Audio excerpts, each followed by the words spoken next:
Hello, welcome to Simon's Pro Wrestling Podcast. You weren't expecting it today, but we're doing it anyway, mostly because I did promise you on yesterday's episode that at one point this week we would do a late night episode, probably 8 p.m. BST. It's now looking like that's not going to happen. So I thought to myself, well, we'll just do one on Wednesday, like we usually do, and then we can sort everything else next week. Was that someone knocking at my door? Maybe. I don't know. Who knows anymore? So that's why we're doing this today.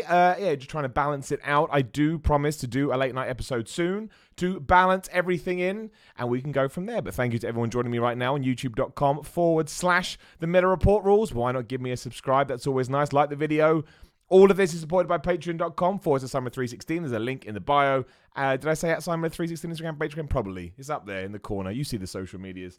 And again, if you are live on YouTube right now, you want to ask a question, you've got something to say, there's a lovely little thing on YouTube called the Super Chat. I'll be able to see it, and we can have a conversation.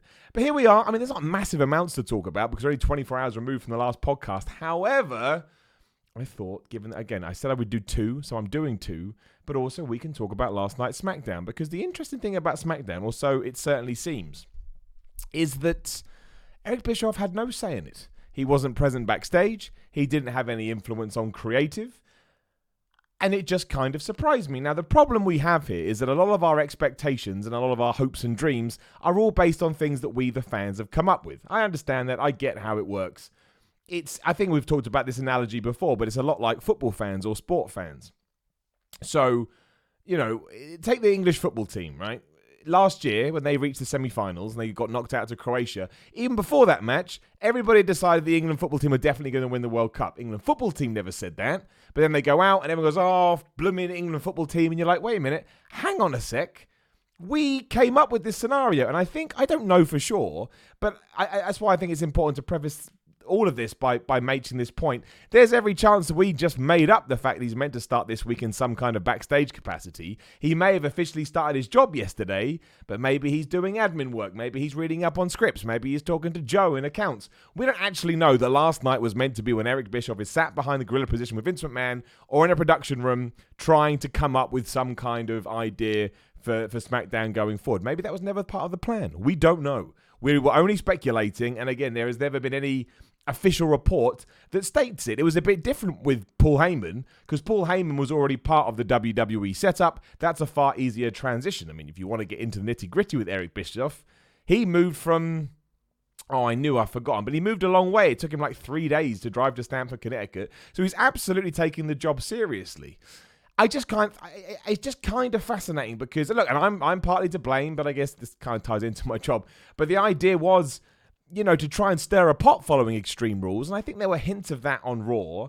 Again, it was an ups and downs show. But when it came to SmackDown, it felt more run-of-the-mill than I was expecting. Talking of ups and downs will be live at 3 p.m. BST today. Another reason I like to do these shows is because it bleeds into ups and downs and hopefully pushes those numbers a bit. Hey-ho, that such is technology, such is life, 3 p.m. BST, so an hour delay today. I do apologize. But hey, better late than never, but better never late. But yeah, I mean, looking at SmackDown as a show, I think aside from a couple of cool, oh man, where are they going to go with this? It was kind of very much a show that it wasn't. Here's the problem with not a problem with it, but here's my observation with it. It wasn't a brilliant show, but it wasn't a bad show. So it kind of fit right there in the middle, and some really interesting things came out the back of it. And I guess this ties into the Bischoff thing. If Bischoff didn't have any influence on the creative side of things, I hope he doesn't. I hope that he embraces the changes that I like. For example, Liv Morgan making a big statement saying that, she's going to come back more real, whatever that means. I mean, Liv Morgan being featured entirely is nice because she felt new and fresh. I know she had a match with Charlotte Flair and she got her ass kicked, but it kind of makes sense. If she's going to go away and then come back as a brand new character, you need to have a catalyst. You need to have an impetus to do that. And the impetus and the catalyst would be, well, I went against one of the best in the division and I really didn't get that many licks in at all. So I thought that was good. I like the fact that we hinted, the fan's going on. You know about the fan from yesterday. Apologize to people listening. But from yesterday, that's the fan. Ali, I've gone mental. Ali tapped Shinsuke Nakamura's Intercontinental title belt, which waits that maybe you didn't want him to go away, but he did. And it's the same with Ali. Somebody could wake up tomorrow and go, no, actually, we want a few Shinsuke Nakamura with Buddy Murphy. That was an interesting one. So SmackDown started with that whole town hall thing. which was a bit of a mess to begin with. And Buddy Murphy came out and said that he didn't believe in anything that Kevin Owens has said. And he disagreed with him. I was like, dude, the only reason you're talking right now is because of Kevin Owens. And it got even weirder because the next person to talk during the town hall segment was Apollo Crews. And Apollo Crews said, I just want to let you know I speak for everybody here when I say that we all talk for Kevin Owens. So wait a minute. This guy literally just said that he didn't agree. So that whole thing was nuts. And the fact that we've now put Buddy Murphy in Shane McMahon's goon stable, and I guess it's better than not being on TV at all, right? But so this is what I mean. Now, when Eric Bischoff does sit down, I hope that we stick with Liv Morgan, we stick with Buddy Murphy. If you want to turn him heel, do it, fine. We stick with the Ali Andrade feud, and I guess this is a bigger one, but that also means it's harder to steer away from. Let it absolutely stick with Randy Orton versus Kofi Kingston at SummerSlam, if that is indeed the direction we're heading in. I don't know what happened over the last 48 hours, but Randy Orton being put back into, or at least being, used as the star that he is, really just spoke to me as a wrestling fan. I kind of wanted him to win the Battle Royal, and I absolutely was glad when he RKO'd Kofi Kingston and got the 1-2-3, which to me is a nice, easy setup, like I say, for SummerSlam. Shout out to Robinson DJ in the Super Chat, who goes, what's up, Repo Man Jr.? I'm all right, dude. I hope you're all right as well. One day I'm going to do a Repo Man. I'm going to do a match as Repo Man, and then I'll probably just retire, because it'll be the greatest moment of my life. Still going to do that video eventually, why I love Repo Man. And I'll explain to you why I love Repo Man so much. And we can go from there. Lee Spice in the Super Chat. Hey, Simon. Just wanted to say that I enjoy your content so much. It's a regular soundtrack to help me relax in the evenings after work. Thank you, Lee. That is very kind of you, my friend. Well, look, thank you for supporting. Thank you for the Super Chat. And thank you for listening. I always say this. It's true. If you didn't listen, if you didn't watch, if you didn't engage, I can't do any of this. So I tip my hat to you. Thank you. Thank you. If I give you something, you absolutely give something back to me as well. Richard Dalloway in the Super Chat says, just a tip of the sequined hat. Thanks for the fun. You're welcome, Richard. That hat as well, a little behind the scenes, that I did wear on Extreme Rules Ups and Downs this week. The 400th episode of Ups and Downs cost me $4.99. So if you're wondering why it didn't fit my head, that's probably why. The waistcoat was a solid £10. So that is... It's a nice chunk of change I spent on my ups and downs costume. But yeah, so I'd be intrigued to see what people watching right now on YouTube think. But it's weird, isn't it? Because Randy Orton has been in that position before, and it wouldn't be really something that I was totally up for. But the more I thought, I guess it depends. We've got 3 weeks or whatever it is, 4 weeks till SummerSlam. And because I know there's history between Randy Orton and Kofi Kingston, if WWE taps into that and everything that happened 10 years ago at Madison Square Garden and Kofi's, I wouldn't call it a failed push, but certainly a disrupted push, and Randy Orton going, stupid. I think there's a lot there. I think there's stuff that fans can buy into. I think there's a story that you can tell. And honestly, I mean, I guess it depends on where we are with Kofi Kingston come August the 11th. I think it's the 11th. I would be over the moon. Over the moon's a bit strong. I like Kofi as champion. I'm certainly not against, as I explore my feelings, I am not against Randy Orton becoming the WWE champion. And maybe it is just because in this era where there is a lack of star power, Randy Orton still feels like a star to me. I mean, he was never on the level of a Cena or a Stone Cold or The Rock. I'm not saying that. But when I see Randy Orton, I think of a big deal. I really, really, really do.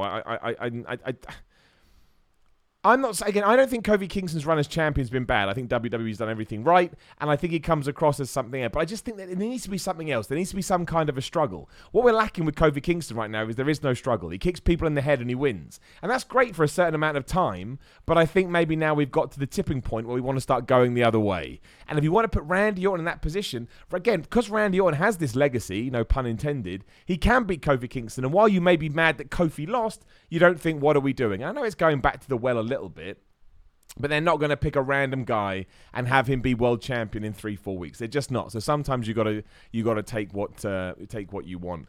But I like I say, the only thing now is because we've started to build to SummerSlam. This was the real reason I hoped that Heyman and Bischoff would be in their positions during this, during these few weeks. It's difficult to try and work out where we go. What he does when he comes in, because I don't want him mucking around with Kofi Randy. I quite like it. I don't want him mucking around with this Liv Morgan thing. In fact, I hope they come up with a really cool idea for her. I want to steam forward with Shinsuke versus Ali, hopefully that culminates at SummerSlam. So what, where else are the kinks? Which is why I don't know. And I'm not. This isn't a negative, by the way. I'm not saying, boo, hiss. Eric Bischoff shouldn't have been a part of SmackDown last night. It's his gig. It's his job. Like I saw there was a report a couple of weeks ago, maybe a week ago, saying that Bischoff's been looked down upon because he hasn't already turned up for work and he's not already immersed himself in the storylines. But he probably could do that from home. But also, it is a job. Like, he is allowed to turn up on his start date and start to work. That's what we all do in our lives. If he wants to do more, he can. If he doesn't, he's allowed to. Sean Gerhorn in the super chat says, I was disappointed Bray wasn't on SmackDown. The commentators kept saying he was going to terrorize WWE, not just Raw. Was hoping he'd be on both shows because of that. I think I do agree with you. I think the thing with Baron Corbin, it's because someone in the comments wrote Baron Corbin. I think the thing with Bray Wyatt is you don't want to overexpose him right now, but also he's definitely having a feud with Finn Balor. Loads of people tweeted me yesterday, at Simon316, cheap plug, but loads of people tweeted me going, you don't know he's going to have a feud with Finn Balor. I'm like, I'm 99% sure he is, because Finn Balor is leaving the WWE for a couple of months. If you don't know, he's asked for some time off, hence why he lost the Intercontinental Championship on the pre-show. He will lose to Bray Wyatt, maybe even as the Demon at SummerSlam, and then we won't see him for a while. So if WWE just wants to utilize him in that position, it means you're going to see him 2 times. Can we figure that out? Do I have a calendar anywhere? Is there a calendar on here? There is. So we've got how many Raws? 1, 2, 3 Raws. So you can use him on 3 Raws. You can beat him up, and then we can go from there. But I guess I don't see where he would have fit into last night's show, I guess, is my idea. And they showed the highlights from Raw, which I guess was okay. I guess the other thing with Eric Bischoff is how much does he lean on this Shane McMahon stuff? Because Shane McMahon did dominate the show too much last night. Like, I don't mind Shane McMahon being featured on SmackDown because he has a storyline with Kevin Owens, but it felt like it was overkill. Like, it was the start of the show, it was the middle of the show, and it was the end of the show. And really, it was just Kevin Owens stunnering him, which is fine. I like seeing Kevin Owens stunner him, but again, it's always going to be, the first one's going to be here, the second one's going to be here, the third one's going to be here, and you keep going down. DeTrain24 in the super chat says, Orton as champ equals bad ratings. New blood needed. Well, you're right, DeTrain, but again, they're not going to take a random new guy and make them champion within 3 weeks, which is what we've got until SummerSlam. Therefore, I think if we are going to change things up, we should give Randy Orton the title, and then if you want new blood, as you've put it, the new blood should take the belt off Orton, because that's going to mean more than taking it off of Kofi Kingston. There's no offense to Kofi Kingston. That's just the hierarchy in WWE and where certain people are and where certain people are at. So it's going to be interesting. And look, it's wrestling, right? It could turn out tomorrow. It could turn out right now, as I'm saying the word, that Eric Bischoff actually had his hands all over the product, and these rumors that have come out are absolute lies. Well, not lies, but just, people misconstruing the truth. I'm just looking at it purely from a speculative point of view and saying to myself, well, if Eric Bischoff wasn't in control or having his insight in here, what happens now when he arrives not 3 weeks from SummerSlam, but 2 weeks from SummerSlam? And I'd say SmackDown was a very in-the-middle show, as I say, but there were certainly good things to take away from it. Not that town hall segment. I'm not including that. I did enjoy R-Truth coming out of a washing machine. It's one of those moments where I'm like, imagine trying to explain this to anybody that isn't into wrestling. A man who defends his championship all week long came out of a washing machine and then thought somebody had disrespected him because he was once in jail. It was wonderful. Undead FB Goo says, hand on the heart, Simon, I got to see Bray when I got home from holiday. Of course, Undead was worried he was going to go away and miss it. You didn't. I got mega excited when the lights went wonky. My husband just stared at me. P.S. You are awesome. That's very kind. Thank you. You're awesome as well. It was certainly a moment. And I think it's a moment that got better the more you watched it. Somebody sent me a message yesterday saying, Sam, I don't think you reacted enough to Bray Wyatt returning. I was like, the whole episode was clips of me dressed up like him, and then I revealed my Bray Wyatt crappy costume. I'm not really sure what else I could do to celebrate the return of Bray Wyatt to TV, but it was good. I think, I don't want to go over this too much, we talked about it yesterday, of course, but the big problem for me is that he did choose Finn Balor as his target, right? And that's nothing against Finn Balor. As I've said for months, I just wanted him to come in. I wanted him to win the belt. Imagine he was champion right now. There'd be some people complaining about it, but you couldn't argue that he wasn't a big deal and he wasn't a threat and he's not somebody that, is going places. Maybe I want too much. I talk about this more on SmackDown as well. Hopefully something that Eric Bischoff does come in and change is the Kabuki Warriors. I go a little bit crazy on ups and downs. Again, if you join late, going live today at 3 p.m. BST. And if you're listening on the audio version, you haven't checked it out, be live now. You can go listen to it, or watch it, I should say. The Kabuki Warriors, let's just be honest, do not work. And you can argue with me and say that you like them, but all that's happened to me when I look at it is this. Asuka and Kairi Sane should be in singles feuds. They are singles wrestlers. They're amazing. Right now, they feel like afterthoughts. We could have done Asuka versus Becky Lynch at SummerSlam, and there would have been a perfectly viable storyline because Asuka tapped out Becky Lynch at the Royal Rumble, which we just totally forgot about. Having Paige as their manager does not connect at all. There is no chemistry there. It's a really weird pairing, and the fact that she's so tall or taller than them is just an odd sight to begin with. And the women's tag team titles just don't mean anything right now because they just don't do anything. Stumbling over my words. They just don't do anything. And I didn't mind the Iconics retaining them by just doing a count out. They just didn't get in the ring because I've said for ages, if I was a champion, why wouldn't I do that? Why would I even get in the ring? But I'll just walk away and then you can't beat me. So I didn't mind any of that. But just when all was said and done, I know we're probably going to get a rematch at SummerSlam. I was just like, none of this works. None of this works. There hasn't been a big enough spotlight on the titles. The Iconics, I like them as champions and I think they're entertaining, but again, he's just not fitting in. And the Kabuki Warriors as a team, I just think is ridiculous. It's just, why would you have, when you're searching for singles feuds and you have these two amazing wrestlers, you could argue are some of the best on the roster, not just women, best wrestlers on the roster, if not the world. Why would you put them together and then not allow them to have proper matches? I find it nuts. I find it really, really, really, really nuts. Just my opinion. Again, watch Ups and Downs at 3 p.m. for my proper rant about this. Pibbing in the super chat, just threw some money in there. Appreciate it. 116 Gaming in the super chat said, made a video of fan art of Adam Wilborn. Simon Miller, you're next. Hope you're having a great day. Always love to talk to you live, man. Well, I look forward to that 116 Gaming. Any kind of fan-made stuff blows my mind. It blows my mind you're watching me right now, but anyone that sits down and thinks I'm going to do a drawing of Simon or I'm going to make some fan art of Simon or whatever, I'm like, that's incredible. To me, I find it very humbling and I find it very cool. It's very motivating and it's very inspiring as well. It makes me want to keep making content and keep being creative and exciting and do all of these things because it's cool to engage with people like that, right? Or at least I think so. So that's SmackDown. All kind of summed up. I thought Raw was a better show. Raw was a better show. I'm not saying that it was... No, what am I saying? It was just easier to watch. Raw, I know it was an extra hour, but there was more. I took away more from Raw, and I felt like there were more talking points from Raw than I did SmackDown. That's not saying that SmackDown was a mess. That's just how I felt about it.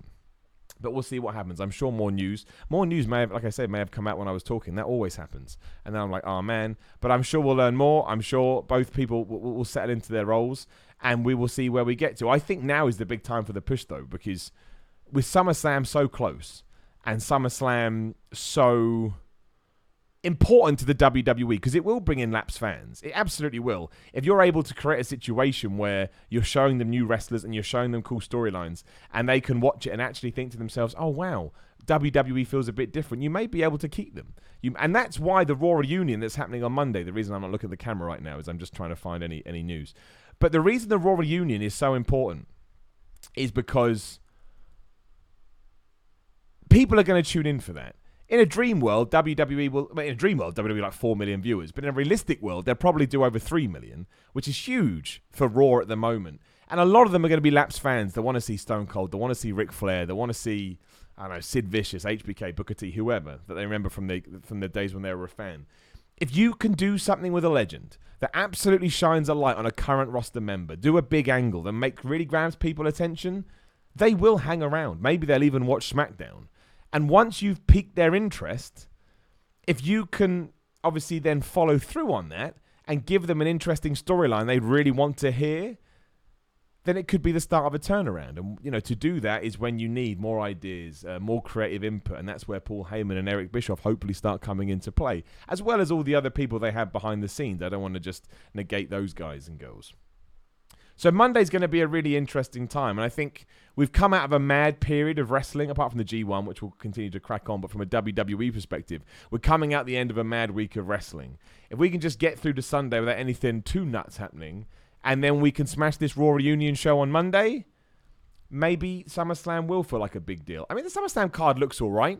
Brock Lesnar versus Seth Rollins, can argue it either way. Kofi Kingston versus Randy Orton. I mean, look, they're big matches featuring big names. I can't even think who else. That's all about. I tell you what, we should actually before I get off the subject of SmackDown, we do need to address the Daniel Bryan stuff. Now, I don't know from all the reports that I've seen, and again, speculative. Who knows what's real? Who knows what's not? Daniel Bryan was meant to be in the 10-man battle royal on Raw. He got taken out. Sami Zayn got put in because WWE had a better idea. Are you trying to tell me that their better idea was Daniel Bryan to really tease a massive announcement that I personally got very excited for, and then decide, you know what? He's just going to come out, he's not going to say anything, and then he's going to go back, and we're never going to find anything out. There's ways and means to tease something and not pay it off, and for it to feel exciting. And there's ways and means to do that and just annoy everybody. I felt like this just annoyed everybody. It is my opinion. Like all day long, given how much they bigged up on social media, given how much I love Daniel Bryan, the man can do no wrong. I think he's one of the most important people in the whole company. I really wanted to see what the next direction for him was. He had kind of crapped all over the tag team division after Extreme Rules, cut a proper crazy man promo. And now I'm none the wiser. And I guess it kind of does work because, maybe I would tune into SmackDown next week to find it out. But I also think I'm more likely just not to watch. I mean, I will watch, obviously, because of ups and downs and stuff. But, I mean, generally, I can understand somebody not watching and just deciding, well, I'll hear about it on social media. And then I'll decide to watch. I really wanted something earth-shattering. I really wanted something big. I feel like Bray Wyatt, Raw had that with Bray Wyatt. And I felt like SmackDown needed it instead. And like I say, SmackDown planted a load of cool seeds. But I feel like we needed a tree. And the Daniel Bryan announcement to me was a tree. And that I asked this on my Twitter, what could it even be? What could it even be? What is so earth-shattering? I'm going after the world title. Really cool. Well up for Daniel Bryan versus Kofi again, because I love Daniel Bryan so much. That's not earth-shattering. That's something I expect you to do. Some people said maybe go to 205 Live. Great. And if you've heard Daniel Bryan in interviews, you know he'd be into that. But it's not going to improve your enjoyment of SmackDown because he won't be on SmackDown anymore. So what the hell was it going to be? That he caught Rowan doing not recycling properly. Funny, but again, not earth-shattering. Leech96 in the Super Chat says, I feel like the women's division is missing Ronda Rousey. It's a shame The Rock isn't going to be at next week's Raw. I would say that the women's division is missing Ronda Rousey. I think now, a few months removed, we can see what she did add to that. She does have star power. She was very good, especially for her experience level. That's Ronda Rousey. There's a reason she's been a success everywhere she went, apart from being obviously a really good fighter. She's got something about her. And yeah, it's now missing from Raw and SmackDown, and we haven't really catered for that. I don't think The Rock is going to be at Raw, but you never know, right? There are so many things that you never presume. I mean, I think he'd probably be on the SmackDown one. But you never know. You never know. Jeffrey Pridemore in the Super Chat. I want to see Kevin Owens and Austin hit stereo stunners on the McMahon men at the Raw reunion. One more thing to help Kevin Owens feel like a genuine star. That, Jeffrey, is exactly the type of thing we need to do at the Raw reunion. Put them with a star. Let the star put them over. If there is a star, not with Kevin Owens and Stone Cold, let Drew McIntyre boot. It needs to be bigger than Ric Flair. I mean, Ric Flair's a massive star, but we've seen him too much. Where's that list? Where's that damn list of WWE Raw reunion? We're going to pick someone that Drew McIntyre needs to boot in the face. Here, maybe? Have you got all the names? I think you have. Right. Stone Cold Steve Austin, Hulk Hogan, Ric Flair, Christian, Kurt Angle, Shawn Michaels, Scott Hall, Kevin Nash, The Boogeyman, Shane Helms, Ted DiBiase, The $1 Million Man, Jimmy Hart, Devon Dudley, Jerry Lawler, Sergeant Slaughter, and Santino Marella. Oh, man. I mean, serious. I mean it. Let Drew McIntyre boot Hulk Hogan in the face. There you go. Let Hulk Hogan come out. Let him cut his promo. Then we hear those bagpipes. Drew McIntyre comes out. Claymore kicks Hulk Hogan. I don't know if Hulk Hogan can take that. The point is, regardless what your thoughts are of Hulk Hogan in 2019, I've made mine very clear over What Culture. That's not the conversation for today. He is a huge star, and anybody tuning back in to see him sees him that way. He will always be one of the faces of professional wrestling because he was just too big in the 80s. Drew McIntyre should come out and kick him in the face. And instantly people are like, flipping heck, Drew McIntyre. If they use it right, of course. I don't think that is going to happen, but I think these are the type of risks that we need to take. Or let Bray Wyatt do it. Oh my gosh. Imagine Hulk Hogan was in... I know we're fantasy booking now into stupid La La Land. Imagine Hulk Hogan was in the ring. What they're going to do? The lights go out. They turn back on. Sister Abigail from Bray Wyatt and Hulk Hogan. Gift for days. I even went ahead of my microphone. I mean, you're right. Nothing will happen. Absolutely nothing will happen. But I just think that would be... Out of everyone, because the thing is, you could do it to Ric Flair, but we've seen it, right? Batista did it earlier in the year. Kurt Angle, we've seen him. Shawn Michaels, we've seen him. Scott Hall and Kevin Nash, it wouldn't create the same vibe. And everybody else is kind of just... I'm not saying they're bad. They're not. They're legends. Of course, they're all legends. But it's not, it's not it's not huge. Interesting that Bret Hart isn't on that list, but who knows? I've got more here, apparently. Mark Henry, Mick Foley, Pat Patterson, Gerald Briscoe, Lillian Garcia, Alundra Braze, Kelly Kelly, Rikishi, Ron Simmons, The Godfather, Road Dogg. Amazed that Sid Vicious is on it. Sid Vicious being on it that was the one I went, what? Sid Vicious. I like Sid Vicious. The ruler of the world. You could get someone you could beat Sid Vicious up, but I don't know. Super chat, Chris Bryan, or Chris Byrne, I should say. Just throwing a bit in. Thanks for the laughs, man. Thank you, Chris. I appreciate that. That's very, very nice of you. I try. And sometimes I'm very critical of myself, so it's very nice to hear that feedback. I appreciate it. Give you a little nod of my head. So, yeah, we've got that Raw reunion show is going to be huge. I mean, not just from a ratings point of view, but WWE. It's what Paul Heyman said. When Paul Heyman was going to take over TNA, when he was offered that role, he said, you've got too many legends. Pick a legend, be that Stone Cold, Sting, Hulk Hogan was one, there was another one, I can't remember who it was, and just let that be your legend, and don't use them all the time, and when we bring them in, we're going to bring them in to put over a younger star, and that's what legends should do. Like, even that moment when Drew McIntyre and The Undertaker looked at each other at Extreme Rules, even that, the way it was pitched, and that moment they gave it made me go, oh my gosh, Drew McIntyre could be a huge star. I saw it. But they didn't pull the trigger on it, so we never got there. In case you're interested too, even though you saw all that The Miz versus Dolph Ziggler stuff on Raw, apparently they're not having a match at SmackDown, SummerSlam. So somebody explain that. I don't understand. I don't understand what that's about. That's just why did we even do it? It was rushed too, so we must have been running out of time. And if you want to talk about Raw ratings, it did quite well. It actually went up, and it never goes up. The 3 hours were rough ones, 2.4. Oh no, I haven't got them here. Anyway, there you go. Hour 1 was 2.37, hour 2 was 2.5, and hour 4 was 2.47. So that's that. WWE never does that. I'm not saying that it's a turnaround, but it went in the right direction, and it should go. It should break 3 million viewers next week. I don't know if it will. Neil T in the super chat. Shortly after AEW, Bret Hart is on the shit list. I don't think so.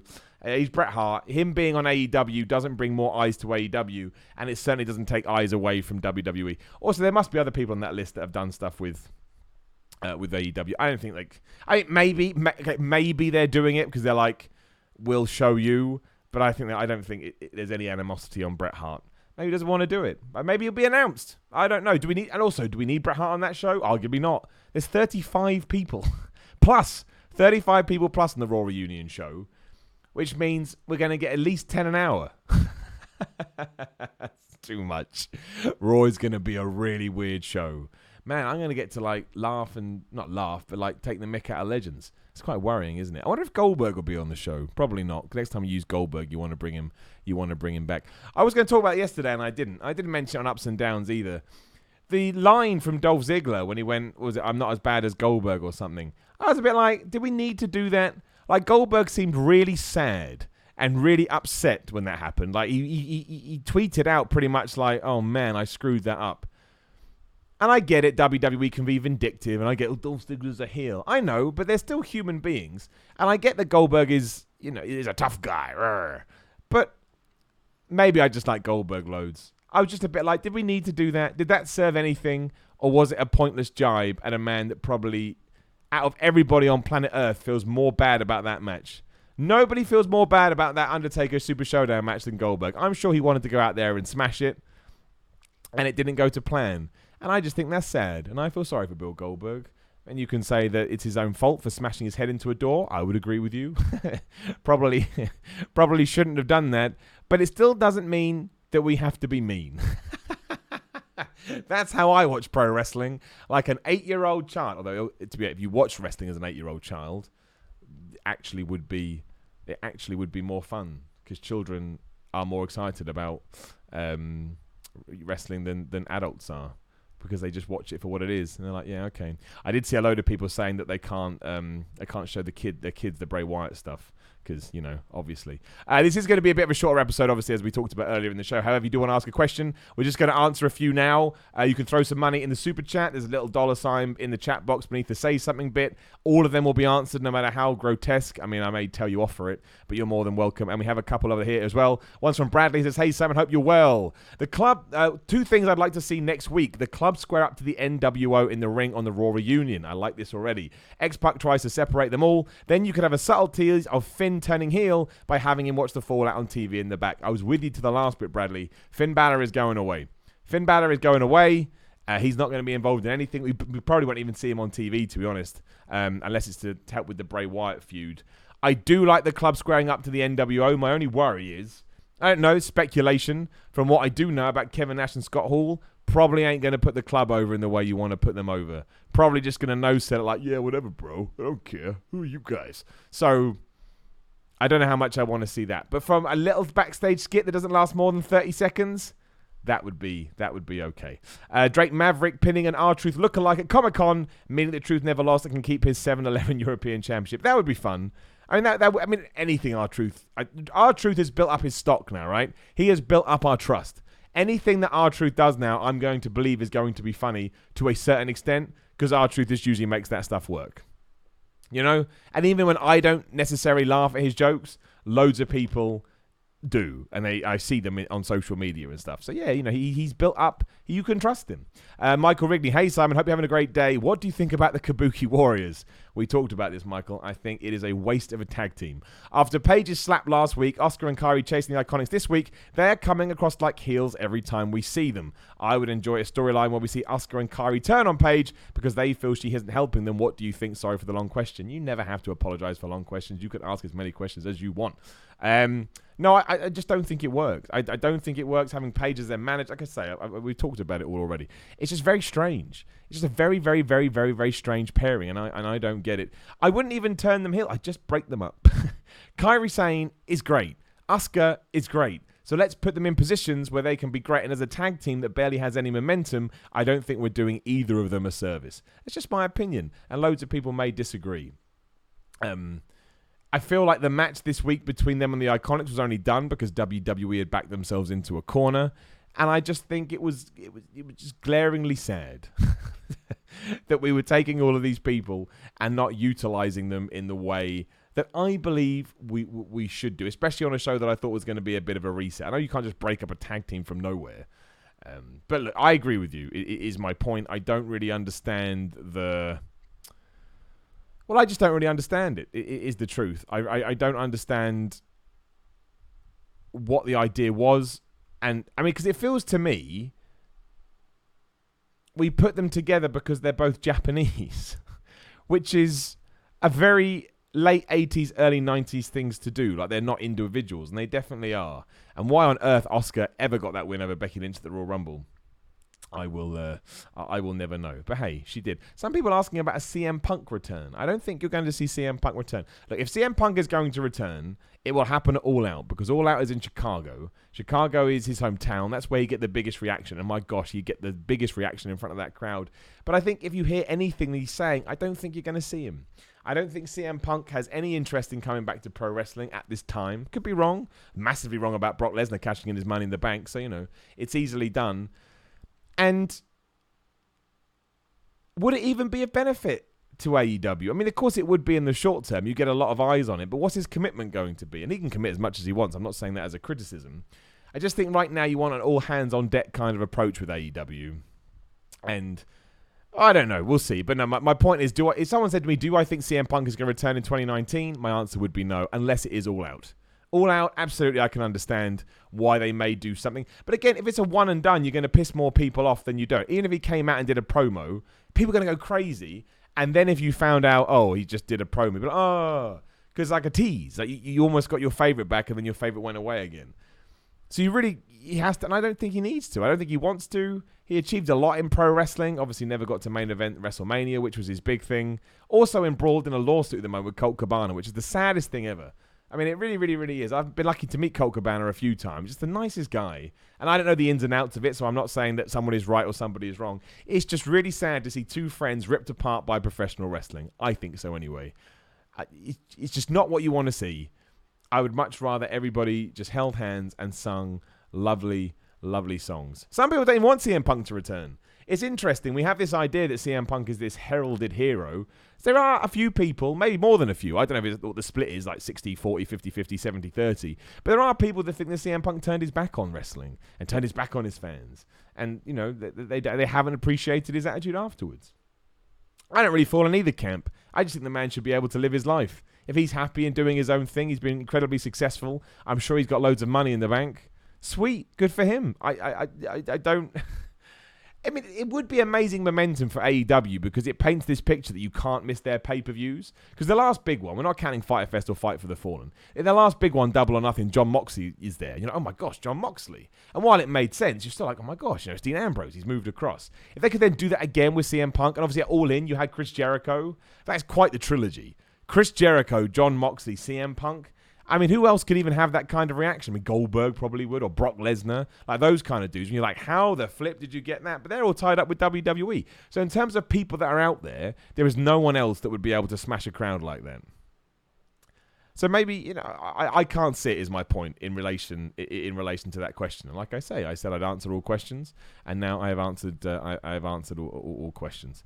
I'm just trying to make sure that we haven't missed any news. A lot of people talking about Daniel Bryan's announcement. We don't know what it's going to be. And the point is, the reason I was so excited is I couldn't figure it out. And as we know, even when it comes to matches or announcements, reveals, whatever, if you can't figure out what it's going to be, that's why it's good. You know, wrestling's at its worst when you go, that's going to happen, and it happens. You're like, oh, I predicted it. So, I mean, you tell me. If you've got an opinion, you can let me know in the chat or the super chat, or you can tweet me. You tell me what you think Daniel Bryan's announcement's going to be. And it has to be good, not joke announcements. Proper, amazing announcements. I don't have a flipping clue. Apparently Sean Spears is going to get a manager. Who the hell is going to... That's weird. Who the hell would be Sean Spears' manager? What a strange, random bit of news to read as I click through everything. So that's pretty much it. That's all I wanted to touch upon was the craziness of... You know, there was so much excitement going. Maybe it's from me, and maybe I was an idiot. But there was so much excitement about this week and what we were going to do. I thought Raw was a decent enough show, but SmackDown, yeah, like I say, was just there. It was fun to watch, and it was an entertaining 2 hours. I did think it was funny that Roman Reigns' whole deal for the night was to tell Shane McMahon to kiss his ass, get fined, and then leave. It was hilarious. Absolutely hilarious. Sean Gearhorn in the super chat says, do you think the rumors of Randy Orton possibly leaving for AEW has anything to do with his recent emergence into the title picture? No, I don't think so.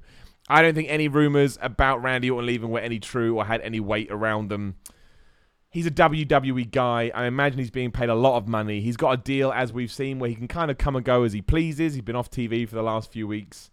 Why would you go and do anything? He doesn't seem like a guy that feels like he has anything to prove, and that's because he doesn't have anything to prove. I don't believe it. And if it happened, massive deal. Really, really would be massive. But once again, if somebody put a gun to my head and said, try to predict it, I don't think that would be... I just don't think that would be the case. I don't think he'd go. I don't think he has any need to go. I don't think he'd benefit. From going. Also, talking about New Japan news as well, you may have seen that Will Ospreay, when New Japan tweeted out that Will Ospreay was dealing with a neck injury and he may not be able to compete. He can compete.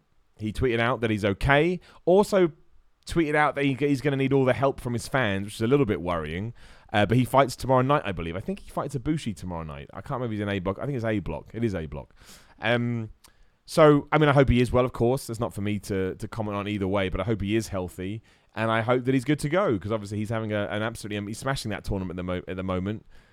I just hope he's okay, I guess is the main thing, without wanting to sound like his dad. But no, he is back. He is back in that. He has been cleared. And as people keep asking me, we are going to do ups and downs to the G1 Climax, but we're going to do the final. The final. I can't do every single show. A, I haven't got the time to watch them all.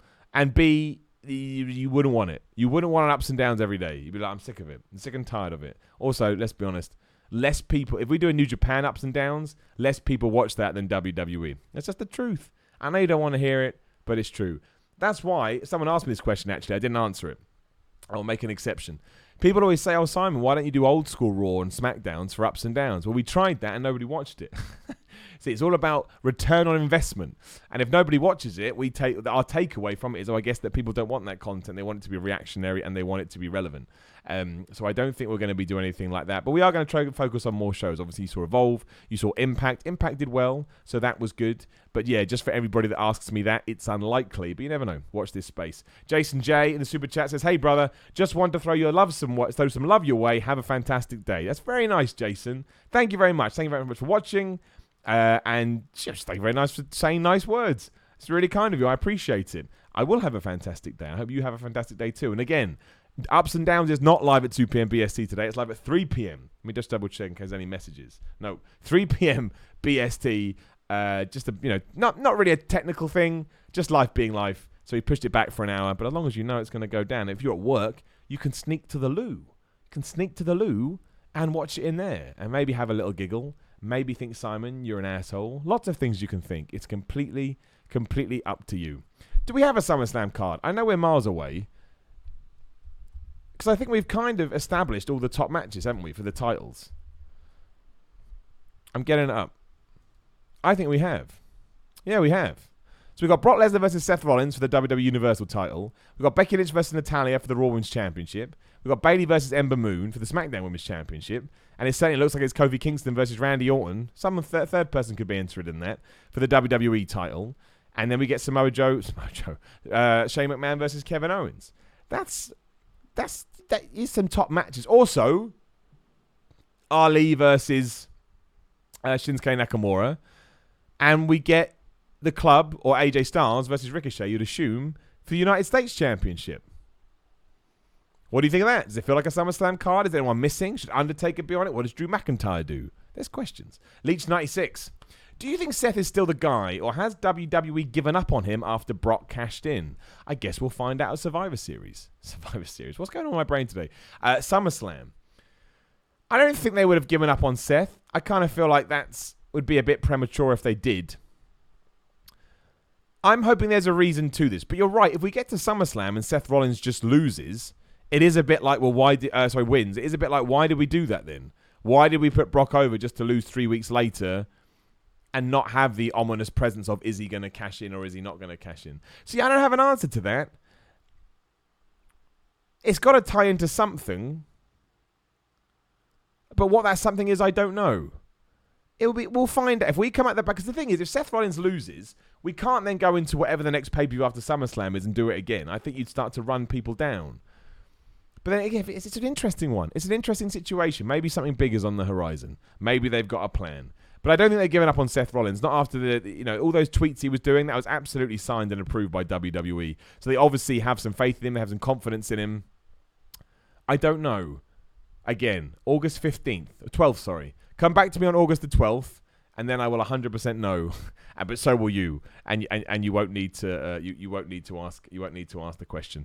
Okay, I'll give you a couple more minutes if you want to ask any questions before we do start wrapping things up. Again, if we can sneak in another one in the evening, we will. But this is in place of that, simply because I was like, oh goodness, no, I actually have to be out in the evenings now. There's every chance I may not be able to get around to it, so we'll just do one here, and then hopefully I've made amends, which is always the case. But thank you very much for tuning in at Simon316 on Instagram and Twitter. Support me on Patreon, patreon.com/Simon316. SimonMiller.BigCartel.com is merchandise.